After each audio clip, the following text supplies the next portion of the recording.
Hallelujah. Shalom, family. Peace and love to the 12 tribes of Yisrael scattered abroad. In this video, I want to speak on the set-apart times, or the Moedim of Yahuwah. In particular, we want to look at the Feast of Unleavened Bread, or Chag HaMitzvot, and the Pesach, or the Passover sacrifice. We're going to go over the different verses in the Torah and put together a timeline of how this festival and memorial is supposed to be rehearsed. So we see that Pesach, or the Feast of Unleavened Bread, is in the first month of the Hebrew calendar, called Abib, and later called Nisan.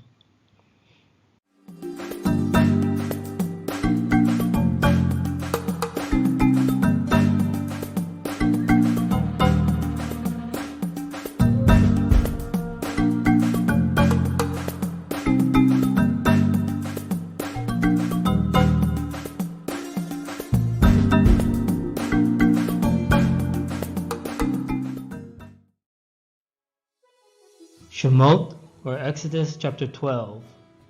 And Yahuwah spake unto Moshe and Aharon in the land of Egypt, saying, This month shall be unto you the beginning of months. It shall be the first month of the year to you. Speak you unto the congregation of Yisrael, saying, In the 10th day of this month they shall take to them every man a lamb, according to the house of their fathers, a lamb for a house. And if the household be too little for the lamb, let him and his neighbor next unto his house take it according to the number of the souls. Every man according to his eating shall make your count for the lamb.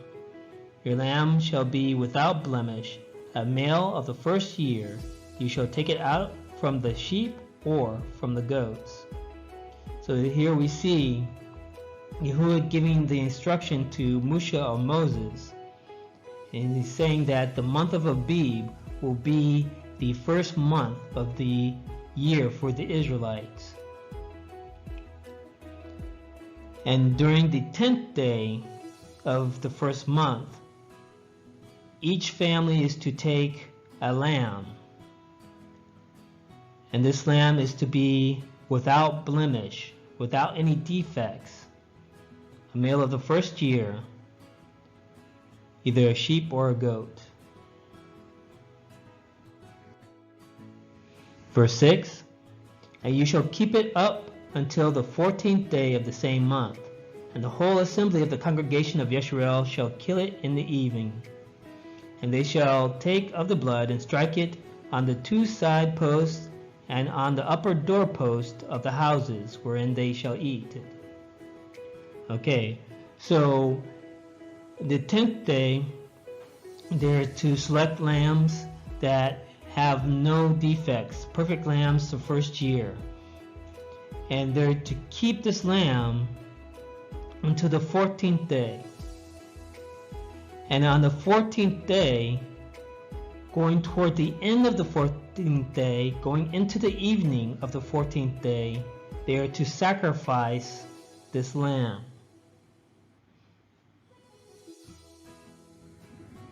Verse 21, Then Moshe called for all the elders of Yisrael, and said unto them, Draw out and take you a lamb according to your families, and kill the Passover.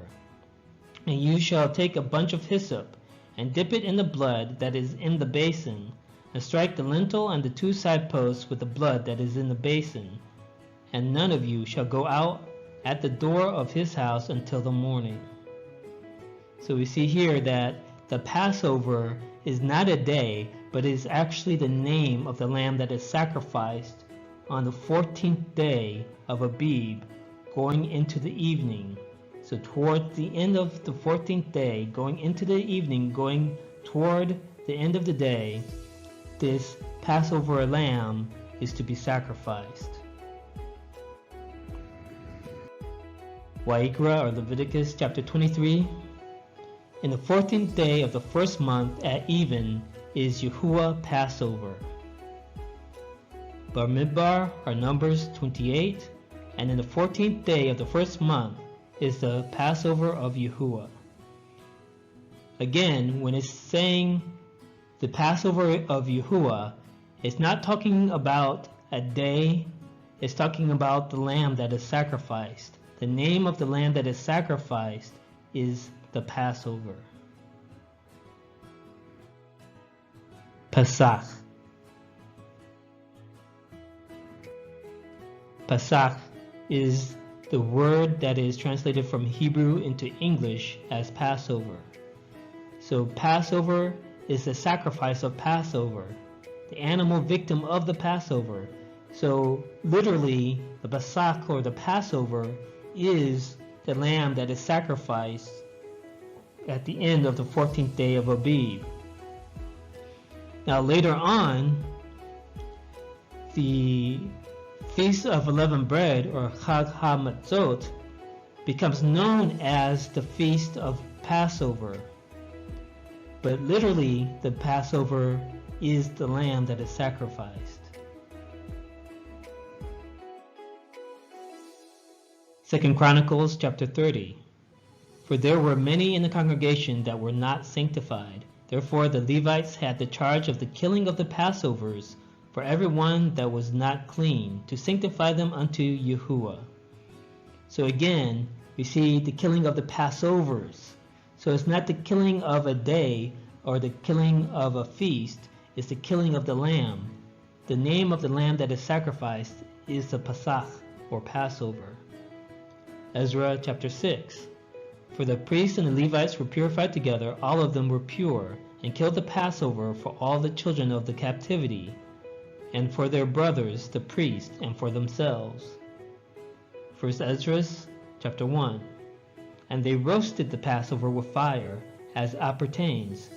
As for the sacrifices, they sawed them in brass pots and pans with a good savor. According to the Torah, the person who performs the sacrifice must be ceremonially clean. They must be purified. They must go through a purification process to be sanctified. And also, the people that participate in eating the sacrifice must also be purified before they eat of the sacrifice.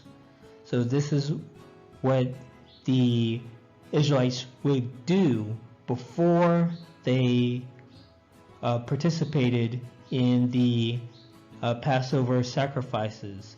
They would do a mikvah or a baptism, a purification or a sanctification in natural water in order to prepare for killing the sacrifice and also eating the sacrifice.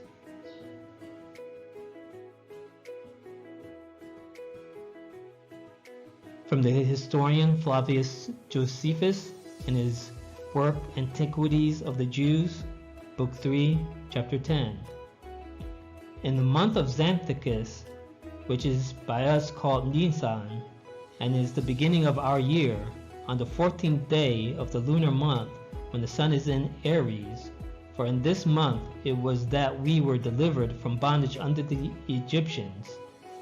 The Torah ordained that we should every year slay that sacrifice which I before told you we slew when we came out of Egypt, and which was called the Passover.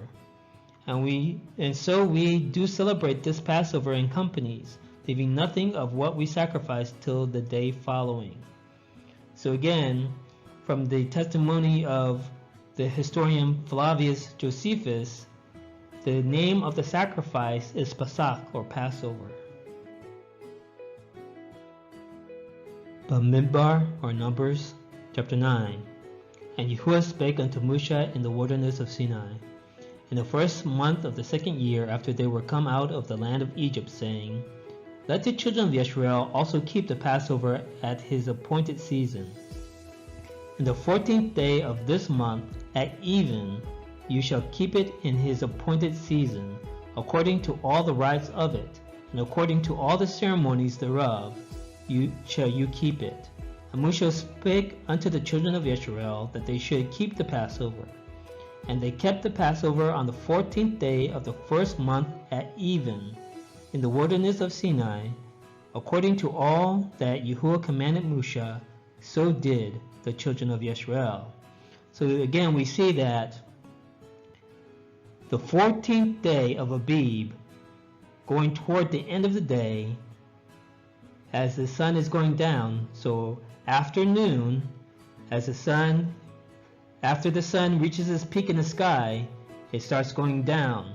So towards the end of the 14th day is when the Israelites are to sacrifice the lambs. Devarim, Deuteronomy chapter 16. Observe the month of Abib, and keep the Passover unto Yahuwah your Elohim. For in the month of Abib, Yahuwah your Elohim brought you forth out of Egypt by night. You shall therefore sacrifice the Passover unto Yahuwah your Elohim, of the flock and the herd, in the place which Yahuwah shall choose to place his name there. You may not sacrifice the Passover within any of your gates, which Yahuwah your Elohim gives you, but at the place which Yahuwah your Elohim shall choose to place his name in, there you shall sacrifice the Passover at even at the going down of the sun, at the season that you came forth out of Egypt. And you shall roast and eat it in the place which Yahuwah your Elohim shall choose, and you shall turn in the morning and go unto your tents. So there's a lot here. You see again that the Passover is a sacrifice, and Yahuwah commands the Israelites to sacrifice the Passover on the 14th day at even at the going down of the sun. So the 14th day at the end of the 14th day. And it says, at the season that you came forth out of Egypt. So when did the Israelites come out of Egypt? They actually came out of Egypt on the 15th day of Abib.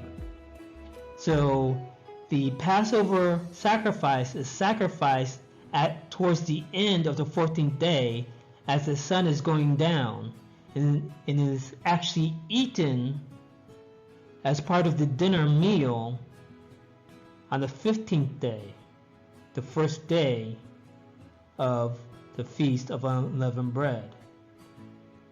And here we see that Yahuwah says that we cannot eat the Passover, we cannot sacrifice the Passover anywhere. But we have to sacrifice and eat the Passover in a place where Yahuwah shall choose. So when we look at the history of the Israelites celebrated Passover, the sacrifice, and the Feast of Unleavened Bread coming out of Egypt. They also celebrated the Feast of Unleavened Bread and the Passover sacrifice in the wilderness. They also celebrated it with Yahusha or Joshua when they entered into the Promised Land in the plains of Jericho. But this was before Yahuwah chose a place for his name. So after Yahuwah chose a place for his name, that place is supposed to be the place where we sacrifice and eat the Passover lamb.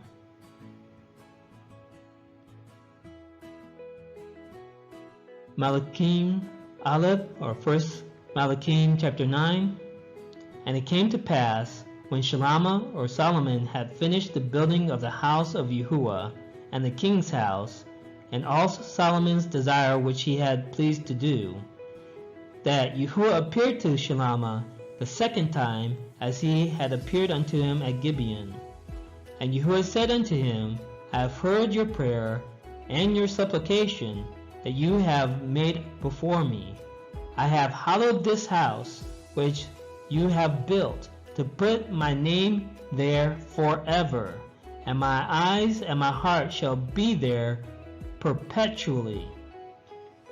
So here we see where Yahuwah actually placed his name in Jerusalem, in the land of Yisrael. So before this happened, the Israelites celebrated the Passover sacrifice and ate the Passover sacrifices in different places. But after Yahuwah placed his name in Jerusalem, Jerusalem is the place where we are to sacrifice the Passover and eat it. So again, that's why we read that the Yahudim, or the Jews, went up to Jerusalem to celebrate the Pesach or Passover. Chag HaMatzot is a word that is translated from Hebrew into English as Feast of Unleavened Bread. Chag means feast, and Matzot refers to the unleavened bread. Shemot, Exodus chapter 12. And they shall eat the flesh in that night, roast with fire, and unleavened bread, and with bitter herbs they shall eat it.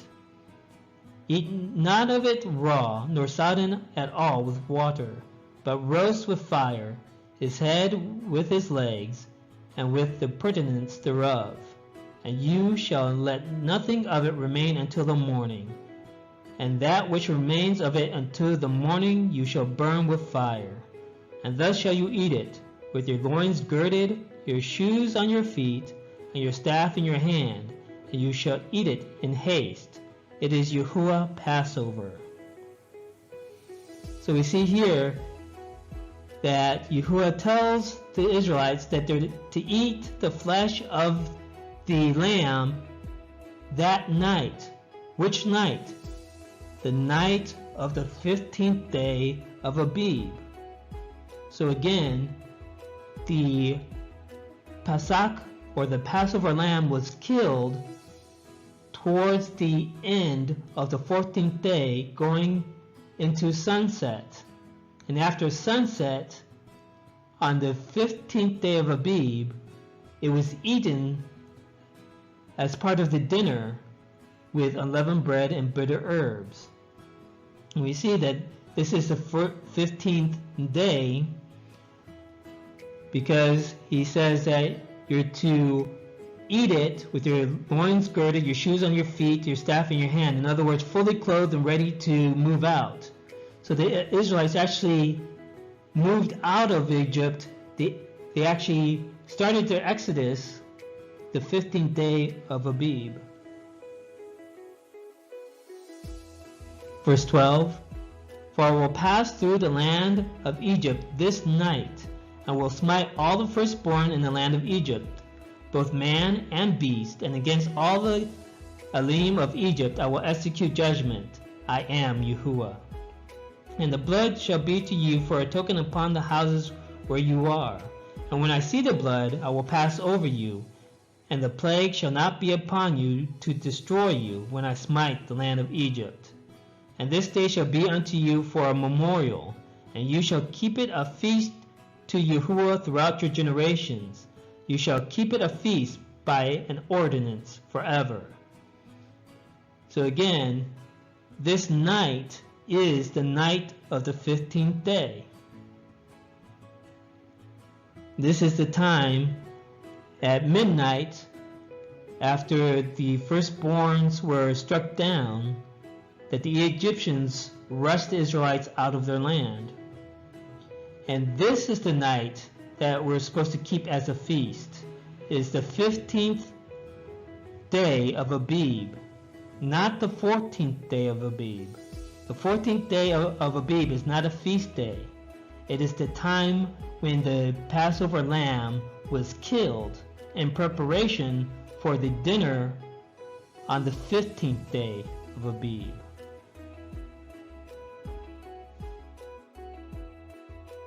Verse 15. 7 days shall you eat unleavened bread. Even the first day you shall put away leaven out of your houses. For whosoever eats leavened bread from the first day unto the 7th day, that soul shall be cut off from Yisrael. And in the first day there shall be a holy or set-apart convocation, and in the 7th day there shall be a set-apart convocation to you. No manner of work shall be done in them, save that which every man must eat, that only may be done of you.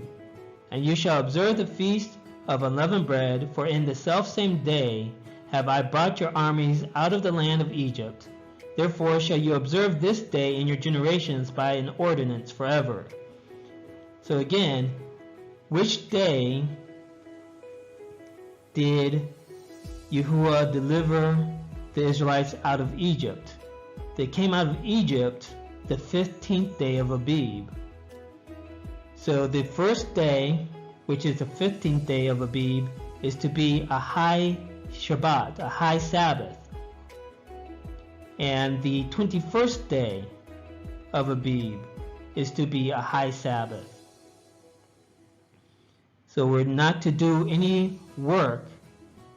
The only work that is allowed to be done is preparing food.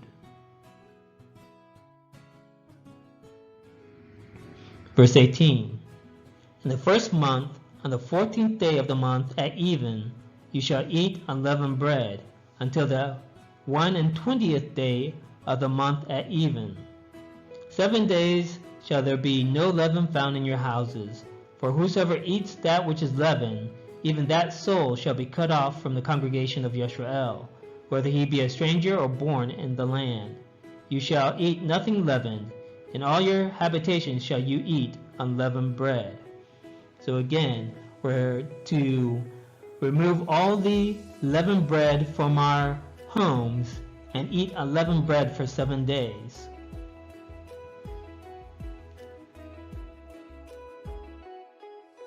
Wa'ikra chapter 23. And on the 15th day of the same month is a feast of unleavened bread unto Yahuwah. 7 days you must eat unleavened bread. And the first day you shall have a set-apart convocation. You shall do no servile work therein. Bamidbar, Numbers 28. And in the 15th day of this month is the feast. 7 days shall unleavened bread be eaten. And the first day shall be a set-apart convocation. You shall do no manner of servile work therein. So again, the 15th day, the first day of the Feast of Unleavened Bread, is a high Shabbat.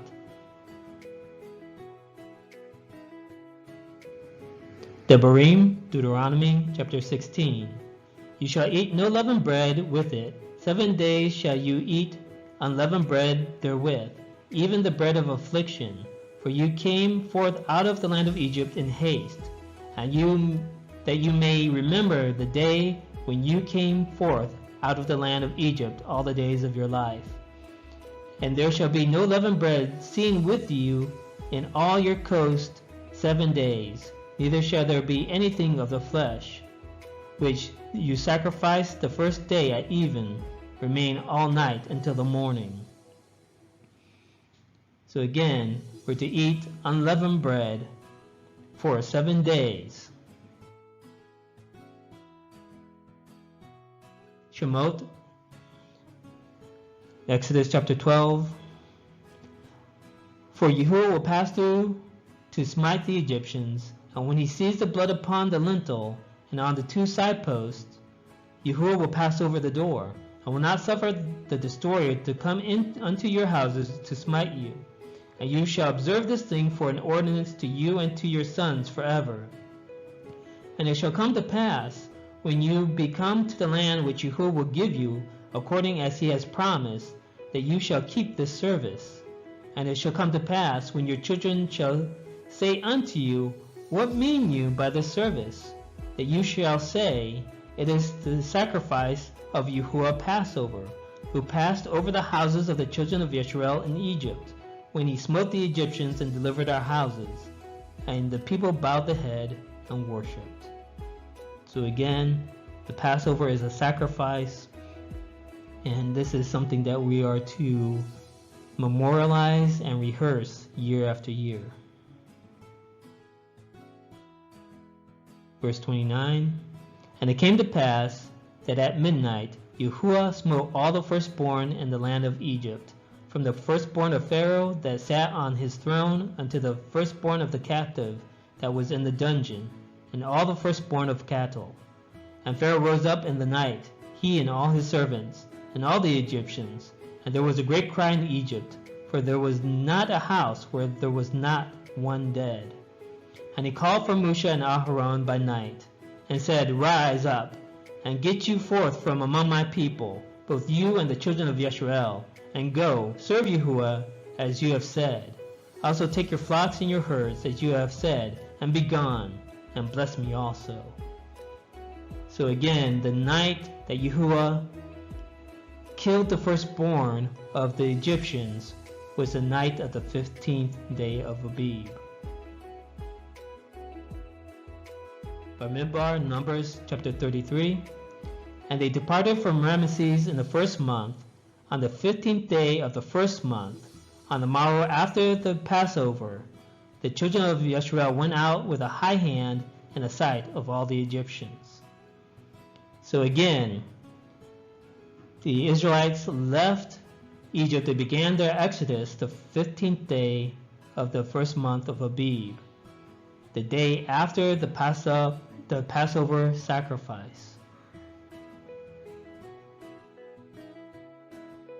Verse 42. It is a night to be much observed unto Yahuwah, for bringing them out from the land of Egypt. This is that night of Yahuwah to be observed of all the children of Yisrael in their generations. So it may be a little vague how it is translated here into the English, but when you look at the word observed, the word actually means vigil. So in other words, we are to keep vigil the day of the 15th of Abib, the first day of unleavened bread. We're to keep vigil all night until the morning, especially the men of Israel. Shemot, Exodus chapter 34. The feast of unleavened bread shall you keep. 7 days you shall eat unleavened bread, as I commanded you, in the time of the month Abib. For in the month Abib you came out from Egypt. Thrice in the year shall all your men children appear before Adonai Yahuwah, the Elohim of Yisrael. You shall not offer the blood of my sacrifice with leaven, neither shall the sacrifice of the feast of the Passover be left until the morning. The first of the firstfruits of your land you shall bring unto the house of Yahuwah your Elohim. You shall not see the kid in his mother's milk. So we see this as a statute that there are 3 feasts: the Feast of Unleavened Bread, the Feast of Weeks, and the Feast of Tabernacles. So the first feast is the Feast of Unleavened Bread, and all Israelite men are to appear before Yahuwah. And we know that Yahuwah chose to place his name in Jerusalem, so that is the place that all men are supposed to appear before Yahuwah 3 times a year.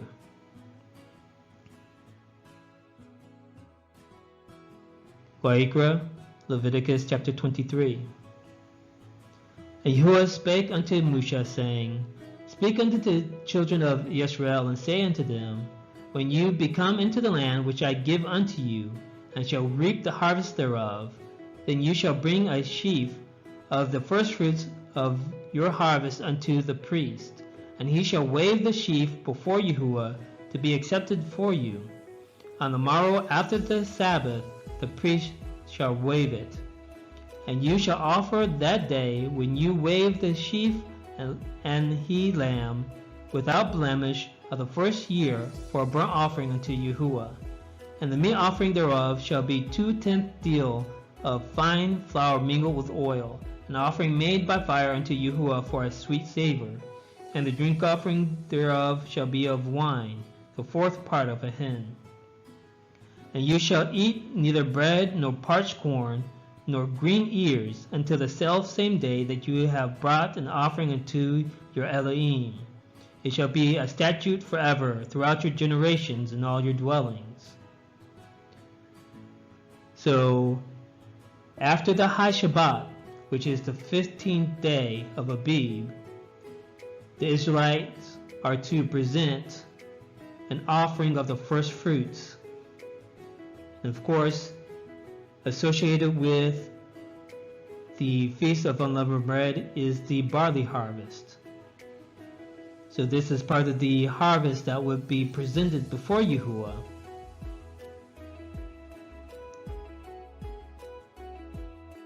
Josephus, Antiquity of the Jews, Book 3, Chapter 10. But on the second day of unleavened bread, which is the 16th day of the month, they first partake of the fruits of the earth, for before that day they do not touch them.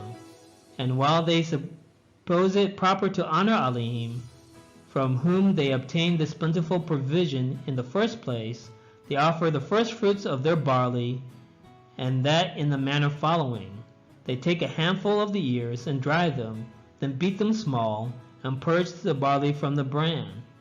They then bring 1/10 deal to the altar to Elohim, and casting one handful of it upon the fire, they leave the rest for the use of the priest. And after this, it is that they may publicly or privately reap their harvest. They also at this participation of the first fruits of the earth sacrifice a lamb as a burnt offering to Elohim. So again we see, according to Josephus, the first fruits are presented on the second day of unleavened bread, the 16th day of Abib. What Josephus wrote concerning the date of the first fruits can be misleading. One needs to understand that Josephus was a Pharisee. So Pharisees had a particular idea of the timing of the first fruits, the waving of the sheaf of barley. Even in early times, a diversity of opinions existed about the date of Shavuot. There were two major schools of thought on the interpretation of Vayikra or Leviticus 23 text. The Sadducees interpreted Shabbat in verse 15 to mean the literal seventh day of the week, so that the barley sheaf was to be offered on the first day after the weekly Shabbat of Pesach or Passover, or the Feast of Unleavened Bread. Then Shavuot, or the Feast of Weeks, would always fall on the first day after Passover. The Pharisees, however, interpreted Shabbat not literally as the weekly Shabbat, but figuratively as a day of rest to be observed on the first day of the Feast of Unleavened Bread. That would be the 15th of the Hebrew month of Abib, regardless of the day of the week it was. Based on this interpretation, the barley offering would be made on the 16th of Nisan, and Shavuot would come 7 weeks later on the 6th day of the month of Sivan, on whatever day of the week it might fall. As long as the temple stood and the Sadducees were in charge, their view prevailed. Today, however, the date of Shavuot is based on the generally accepted interpretation of the Pharisees. So here is the discrepancy. The Sadducees kept the first fruits, the wave offering of the barley sheaf, on the first day of the week after the weekly Shabbat, following the beginning of the Feast of Unleavened Bread. The Pharisees thought that the first fruits should be offered on the 16th day of the month of Abib. So what this means is, during the temple times, during the 1st century, during the ministry of Yahusha and the life of his students, the disciples, the Yahudim, the Judeans, observed the first fruits on the first day of the week following the weekly Shabbat after the beginning of the Feast of Unleavened Bread. However, today, according to the teaching of the rabbinic, Talmudic, observant Jewish people, they observe the first fruits and Shavuot according to the teachings of the Pharisees, which was not the practice of the 1st century Israelites. So if you're looking at a Jewish calendar, the Jewish calendar places first fruits and Shavuot, the Feast of Weeks, according to the teachings of the Pharisees, which was not the practice of the 1st century Yahudim. Vayikra, chapter 23. But you shall offer an offering made by fire unto Yahuwah 7 days, and the 7th day is a set-apart convocation. You shall do no servile work therein. Bamidbar, chapter 28. On the 7th day you shall have a set-apart convocation. You shall do no servile work. Devarim, chapter 16. 6 days you shall eat unleavened bread, and on the 7th day shall be a solemn assembly to Yahuwah your Elohim. You shall do no work therein.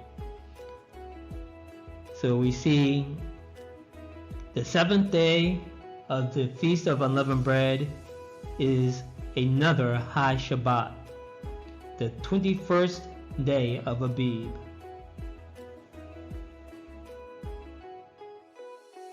When we look at the timeline of the Feast of Unleavened Bread, which later became known as the Feast of Passover, we see that on the 10th day of the month of Abib, the Passover lambs were selected. Each Israelite family had to select a lamb that had no defects. And after Yahuwah placed his name in Jerusalem, the Israelites would travel to Jerusalem in preparation and taking part in the sacrifice of the Passover lambs and the Feast of Unleavened Bread.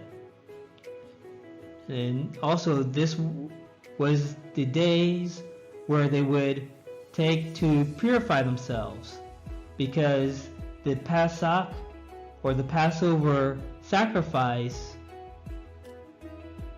was set apart.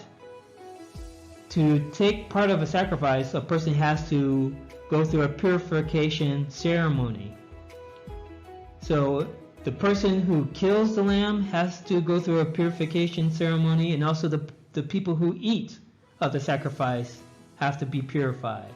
So these days were times of preparing and going to a mikvah or a baptism, a purification ceremony to prepare for the Passover sacrifice. We see that the 14th day of Abib, going toward the end of the day, as the sun going down, is when the Passover lambs were killed. And after sunset, at dinner, the 15th day of Abib is when the Passover lamb is actually eaten with bitter herbs and unleavened bread. And the 15th day, the Israelites are to keep a vigil all night until morning, especially the men. And the 15th day was the time that Yahuwah passed over Israel, the death of the firstborn. That's when the Exodus began. The Egyptians rose up in the middle of the night finding their dead sons, and Pharaoh drove the Israelites out of their land. The 15th day is a High Shabbat. And then we see again on the 21st day of Abib, the 7th day of the Feast of Unleavened Bread, is another high Shabbat. So I hope that this video was helpful in helping you to understand the timeline of the Feast of Unleavened Bread and the Passover sacrifice.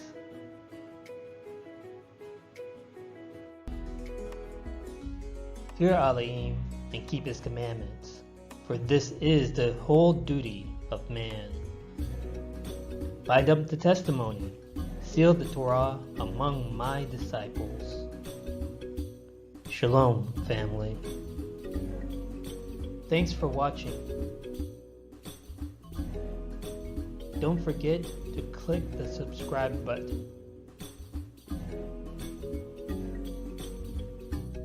Like, comment, and share.